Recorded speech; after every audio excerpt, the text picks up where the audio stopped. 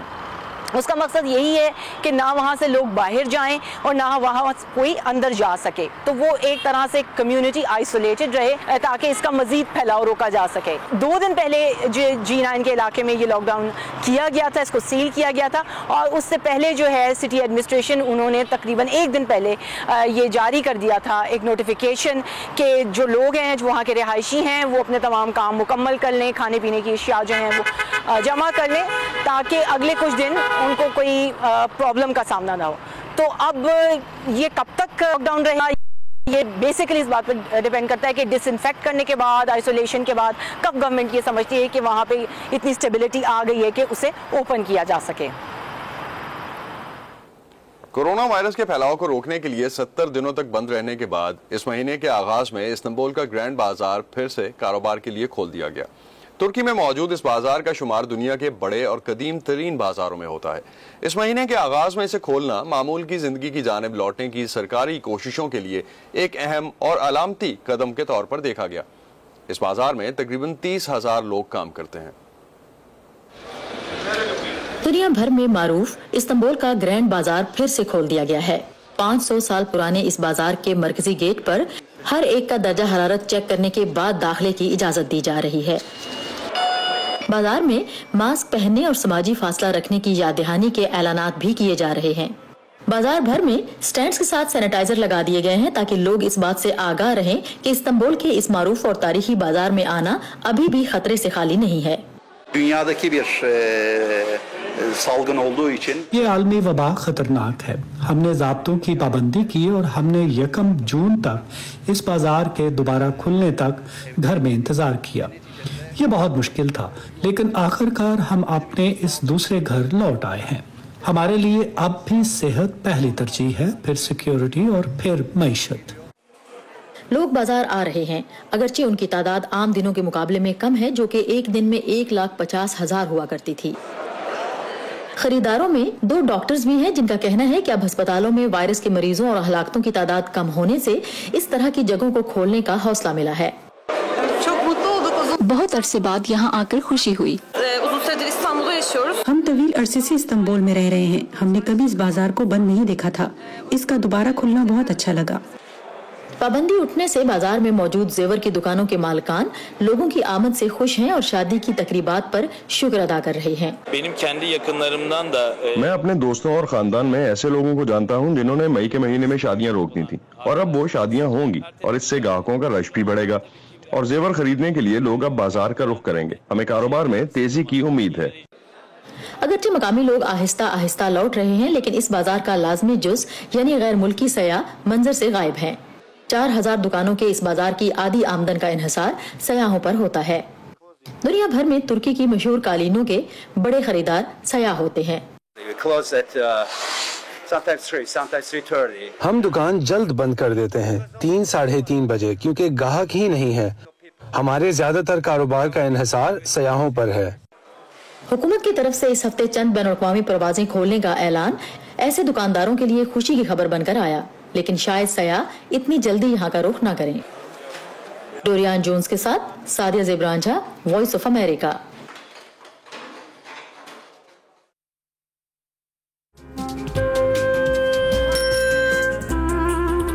ابا جیسے کروڑوں لوگ جہاں ہر روز ایمانداری سے کام پر لگے ہوں, چاہے وہ دفتر میں ہوں یا کھیتوں میں, سڑکیں ہوں, بارڈرز, کھیل کا میدان یا کوئی انٹرنیشنل سٹیج. جب پاکستان کا نام روشن کرنے والوں کی کہانیاں کہنے کے لیے ہمارے پاس وقت کم پڑ جائے, جب پورا ملک ہی خود کو آگے لے جانے میں لگا ہو, تو پھر دنیا بھر میں اس کا پرسیپشن مٹھی بھر لوگ کیوں بناتے ہیں؟ We are almost there, but not there yet. لگتا ہے تھوڑی محنت اور کرنی ہوگی ہمیں بھی. ویو 360 صرف آج نیوز پر.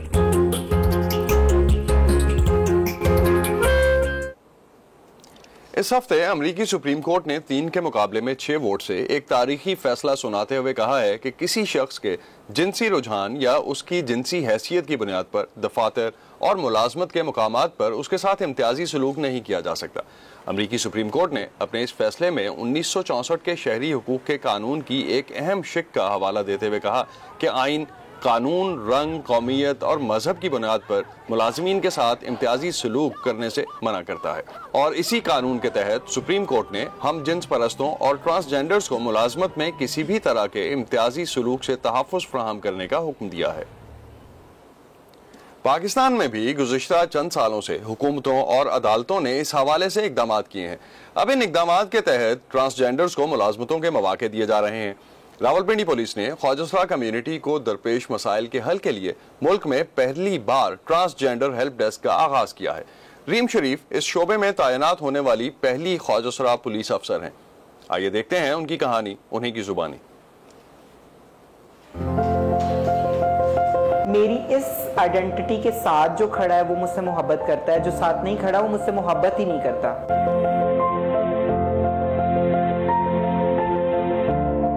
ٹرانس کمیونٹی 3 ہی میجر شعبے ہیں نا جس میں موجود ہوتے ہیں جو ارننگ کے ان کے ذریعے ہیں، بیگنگ، سیکس ورک اور ویڈنگ ڈانسنگ۔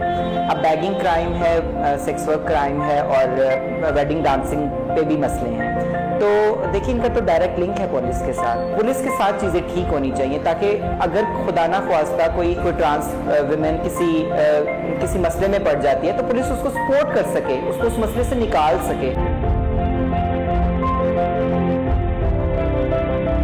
شروع سے مختلف تھی، میں کبھی بھی لڑکوں میں جا کے نہیں بیٹھی۔ میرے بھائی جو ہیں وہ باہر کھیلنے جاتے تھے، میں نہیں جاتی تھی۔ مجھے کوئی شوق نہیں تھا کہ میں باہر لڑکوں کے ساتھ جا کے کھیلوں، مجھے شوق تھا کہ میں گڑیا کے ساتھ کھیلوں۔ میں اپنی جو ارد گرد جو میری عمر کی فیمیل فرینڈس تھیں میں ان کے بیچ میں بیٹھ کے، حالانکہ مجھے بہت ٹوکا جاتا تھا کہ اٹھو تم یہاں کیا کر رہے ہو۔ میں انجینئرنگ کی اسٹوڈنٹ تھی اور کیونکہ میں اپنے ڈپارٹمنٹ میں واحد ڈائیورسٹی تھی تو مجھے بہت سے لڑکے تنگ کرتے تھے۔ مجھے لڑکیاں جو ہیں وہ اپنی ڈسکشنز کا حصہ بناتی تھیں اور وہ ڈسکشنز پازیٹیو، کوئی مثبت ڈسکشنز نہیں ہوتی تھیں۔ تو ان ڈسکشنز سے افیکٹ ہو کے میں اتنی جو ہے I am a sensitive civil, تو میں ڈپریشن میں چلی گئی۔ میں اتنے برے سویر قسم کے ڈپریشن میں گئی کہ میں 1 سال تک پیرالائز رہی، بیڈ پیرالائز۔ اور اس کے بعد اس چیز میں سے باہر آنا اپنی ول پاور کے تھرو، ایجوکیشن دوبارہ کنٹینیو کرنا، دوبارہ جو ہے وہ زندگی کی طرف آنا، تو یہ دیکھیں گے سوسائٹی کے سر پہ چیز تھی کہ ان لڑکے اور لڑکیوں کو کیونکہ وہ سمجھ نہیں سکتے تھے تو انہوں نے جو ہے انجانے میں میرے ساتھ کیا کر دیا۔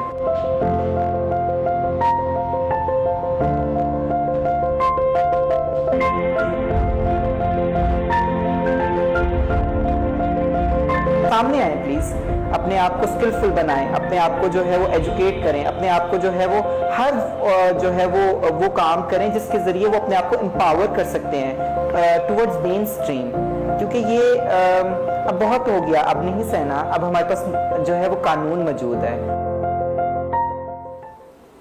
یہ تھا آج کا ویو 360۔ اسٹے سیف، اور جب ٹارگیٹڈ لاک ڈاؤن اس وقت جاری ہے تو اس کا احترام بھی کیجیے اور احتیاط بھی کیجیے۔ ان احتیاطی تدابیر کے بارے میں ہمیں ضرور لکھیے facebook.com/VOA اردو کے پیج پر، ٹویٹر اور انسٹاگرام پہ ہمارا ہینڈل ہے @urduvoa۔ اب تک کے لیے اتنا ہی۔ اسد اللہ خالد کو اجازت دیجیے، خدا حافظ۔